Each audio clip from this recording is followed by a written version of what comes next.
PLN Wilayah Maluku, Maluku Utara janjikan pemasangan jaringan PLN pada beberapa desa di Kabupaten SBT.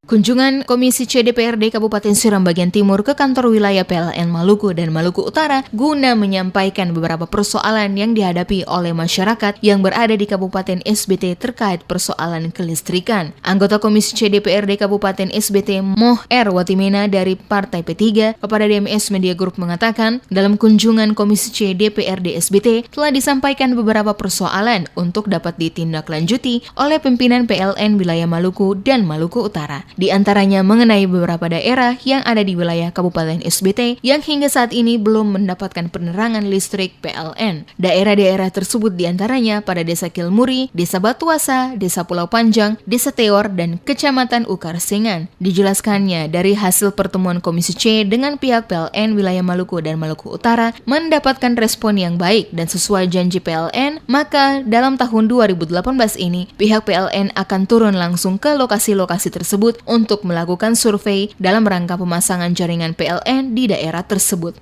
Dan alhamdulillah juga pada tahun ini juga ada perhatian penuh daripada PLN wilayah, jadi bisa diselesaikan.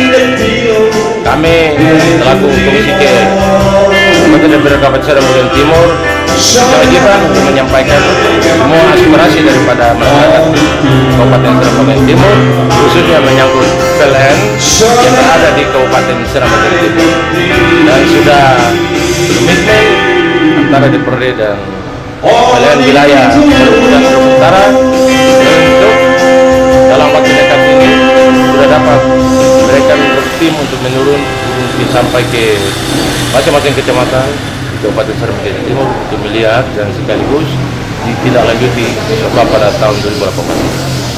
Selain itu juga Komisi C DPRD Kabupaten SBT juga mengusulkan untuk nantinya Pulau Gorom jaringan listrik dapat dinyalakan 24 jam. Hal ini dikarenakan tingkat kebutuhan akan listrik yang mendesak karena adanya rumah sakit serta masuknya beberapa bank ke wilayah tersebut. Pihak PLN kata Watimena merespon semua yang disampaikan oleh Komisi C dan dalam tahun 2018 ini akan segera direalisasikan.